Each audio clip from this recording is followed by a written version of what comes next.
Hello everyone, my name is Melanie and I read a book. I'm going to talk about the things I learned. It's been months since I've done a video, but I just need to get back into it because I actually really like making these videos. Today the book I want to discuss with you is Elantris by Brandon Sanderson.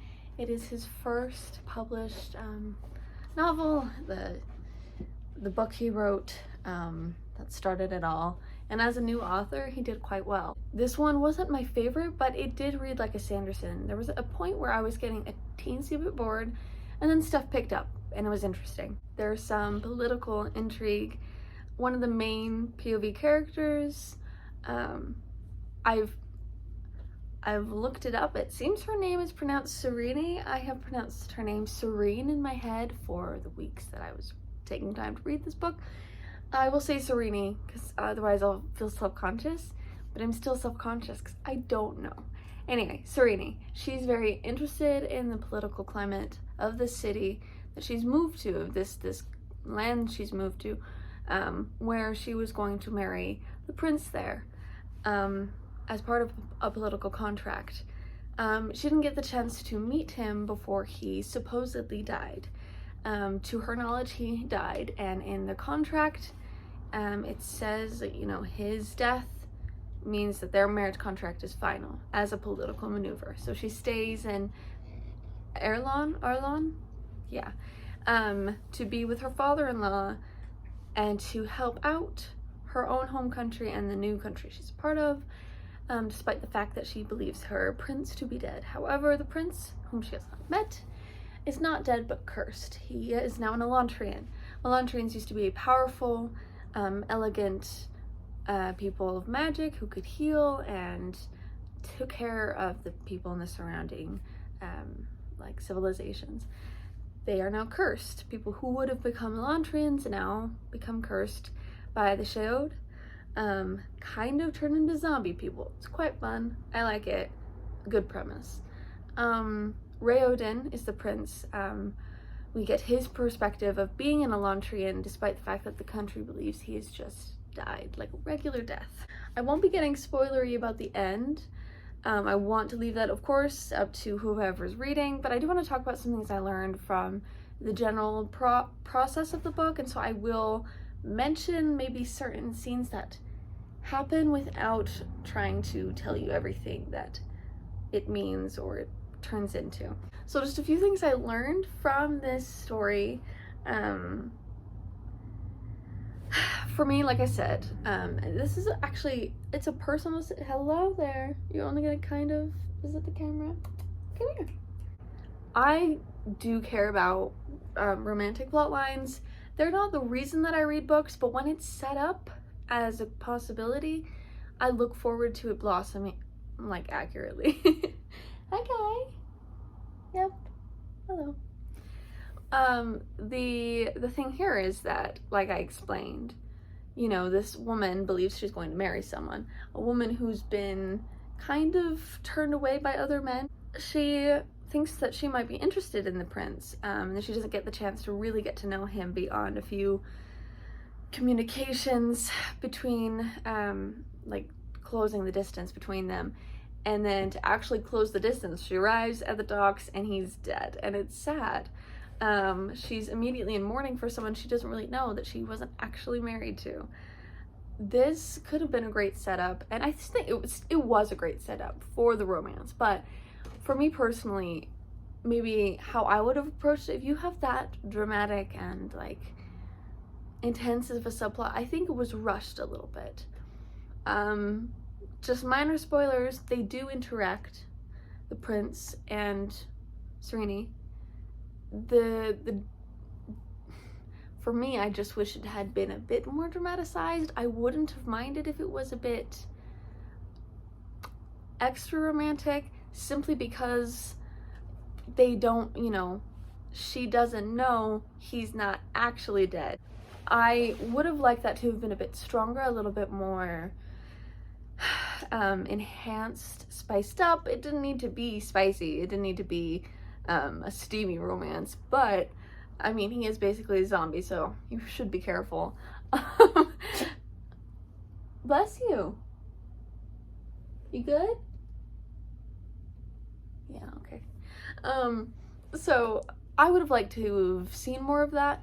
And what I learned from that is that if you do have a good dramatic like separation, or one knows and the other doesn't, or that kind of thing, I would be almost a bit more, I would tease my readers more with that almost. I don't know how other people feel about it. I don't super care. From my perspective, it was just a great opportunity. And then I think when things could have fallen into place, I do feel like the ending in general was a bit rushed, and the emotional reactions when discoveries are made and things were, were rushed a bit. But the other thing that I think was done really well here that I learned a lot from was that a large part of the political tension, aside from the fact that merchants are now nobility, is the layering of religious zeal and passion and who's in charge and religious power. And dude, religion in real life has caused a lot of conflict, good and bad, and the opportunities for that to happen here were there, and he took them pretty darn well, I think. The scariest parts, like, I would rather have been turned into an Elantrian than have faced certain powerful religious people because of their passion, because of how it kind of made them a little crazy, a little hungry for power, for their god, for their religion, to the extent that it was almost like God didn't matter. The actual acts they did didn't matter because they were just justified and they didn't have to think about the consequences of their actions anymore. Like that kind of religious zeal. And you get to follow two characters in that world, mostly two. Harathan? I think it's Harathan. I'm gonna say that. And Dilaf?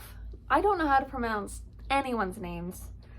Anyway, Dilaf, if that's how you say his name, is kind of like he's like learning from Harathan. He's very passionate, like to the point where Harathan's sometimes like, okay, you're a bit crazy, but good job being passionate because ambition is rewarded.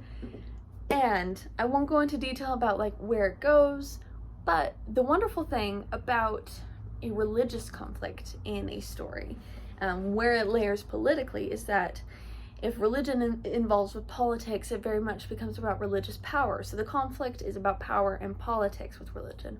But religion is a spiritual thing, or it can be. And that's usually the foundation of it, is faith and belief. And so when these characters are faced with a political threat that's layered with religion, they also get the opportunity to analyze their faith, and internal conflict is there with them. So you get both of those things out of one thing, being religion. The thing with the religious tension and drama is that some characters are wondering, am I doing the right thing? What is my faith? Where does it come from? Where is this ambition? And is it right, Do I have a problem with God, or do I have a problem with the religion that teaches me how to worship my God? And whoa, it's really good, and I really like it. So for my future writing, if I want more facets to conflict, choosing something that revolves around belief and faith, even if it's not directly religion, even if it's just cultural or whatever, can, create a multifaceted story.